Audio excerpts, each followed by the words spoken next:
أسعد الله أوقاتكم متابعيني. اليوم طريقة عمل زربيان العدني بالتونة. فضلا اشتراك وبسم الله نبدأ.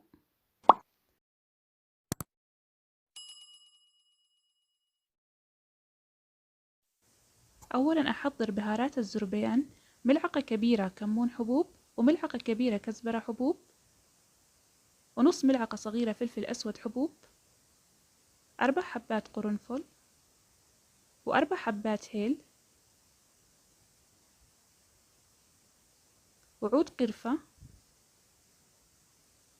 وعلى النار مع التحريك المستمر لين تفوح ريحة البهارات.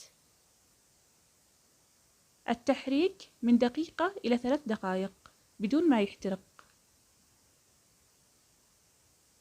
وهنا جاهز، خلاص أطفي النار، أتركه يبرد وأحطه في مطحنة البهارات وأطحنه طحن ناعم.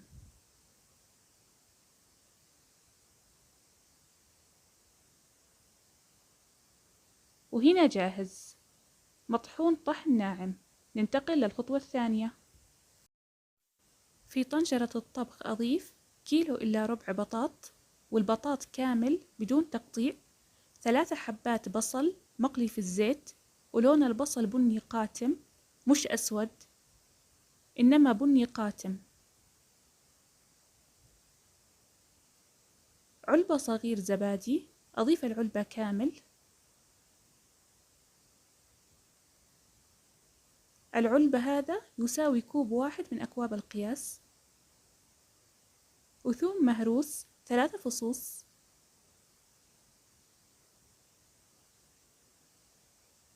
وربع كوب من زيت البصل، وملعقة كبيرة وممتلئة بودرة صفار الزعفران، وهذا هو السر في لون الزربيان، إضافة بودرة صفار الزعفران، وملعقة كبيرة ملح،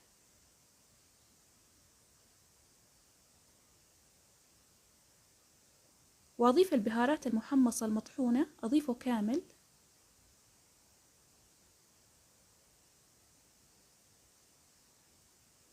وأضيف كوبين ماء، لأن البطاط كبير أضفت كوبين ماء.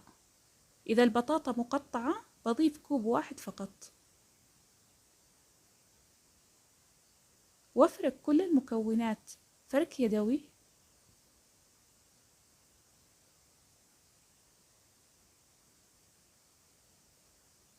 وعلى النار لمدة نص ساعة لين ينضج البطاط تماما ويكون ناضج 100%، والخلطة تتسبك ويكون ثقيل.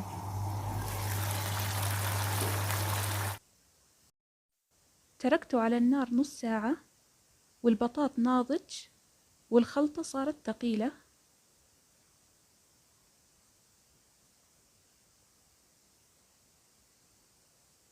أضيف علبة تونة، علبة كبير، وأتخلص من زيت التعليب.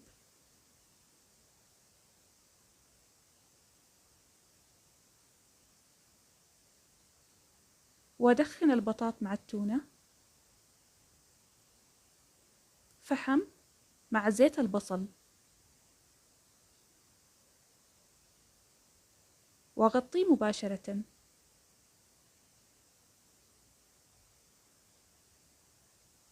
التدخين بيكون لمدة 10 دقائق متواصلة. 3 أكواب رز مسلوق 90%، مسلوق مع بهارات صحيحة، قرنفل وهيل وورق الغار. أخرج الفحم وأضيف الرز المسلوق.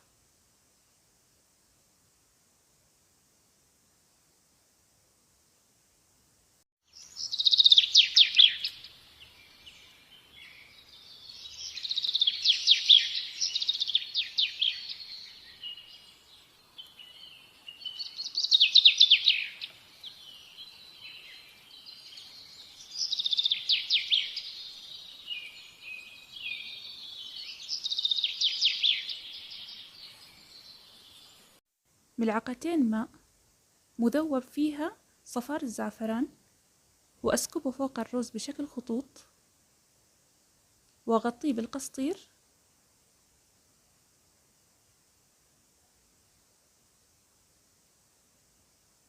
وعلى نار هادئة مثل نار الشمعة لمدة ربع ساعة. النار تكون جدا هادئة، لكن للأسف هذا المقطع انحذف من عندي. المهم نحطه على النار ربع ساعة، تكون نار جدا هادئة، تكة وتنطفي.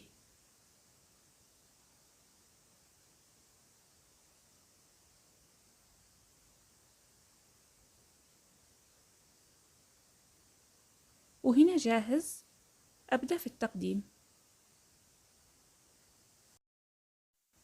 أخرج الرز الأصفر وبستخدمه في تزيين الطبق.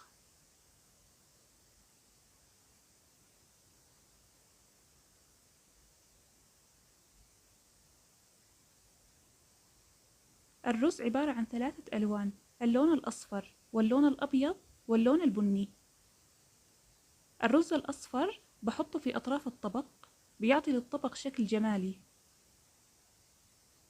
بهذه الطريقة.